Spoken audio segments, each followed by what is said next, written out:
लोकशाहीचा बुलंद आवाज, रिपब्लिकन वार्ता, महाराष्ट्र। गणपती बाप्पाचे विसर्जन होऊन पण नाशिक मनपाला नदी पात्र स्वच्छ करण्याचा आळस।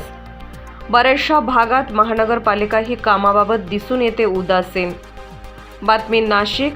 संपूर्ण भारतातील सार्वजनिक गणेश उत्सव हा मोठ्या उत्साहाने साजरा केला जातो। यावेळी गणपती बाप्पाचे मोठ्या वाजत गाजत आगमन केले जाते आणि भाविकांकडून 10 दिवस मनोभावे पूजा आरतीचा मान करून आपापल्या मनातल्या सर्व मनोकामना या गणपती बाप्पा पुढे मागतात। मात्र गणपती विसर्जनाच्या दिवशी शहरी भागात तलाव, नदीपात्र या भागात महानगरपालिकांच्या वतीने कृत्रिम तलाव, सुरक्षा रक्षक आणि स्वच्छता मोहीम राबवणारे कर्मचारी देखील उपस्थित असतात।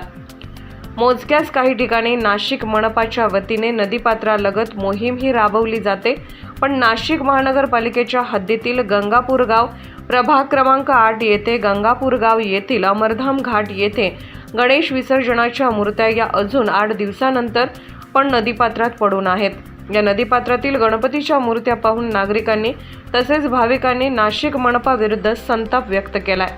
शहराच्या दर्शनी भागातच मनपाचे काम हे व्यवस्थितरित्या राबवले जात असून पण बऱ्याचशा भागात महानगरपालिका ही कामाबाबत उदासीन दिसून येत आहे। एवढा निधी मंजूर होऊन देखील एकेकाळी स्वच्छ असलेले नाशिक आज अस्वच्छतेच्या नावाची ओळख होत आहे। त्याला जबाबदार कोण असे नागरिकांना प्रश्न विचारले जात आहेत। रिपब्लिकन वार्तासाठी विशेष प्रतिनिधी अनिल केदारे, नाशिक।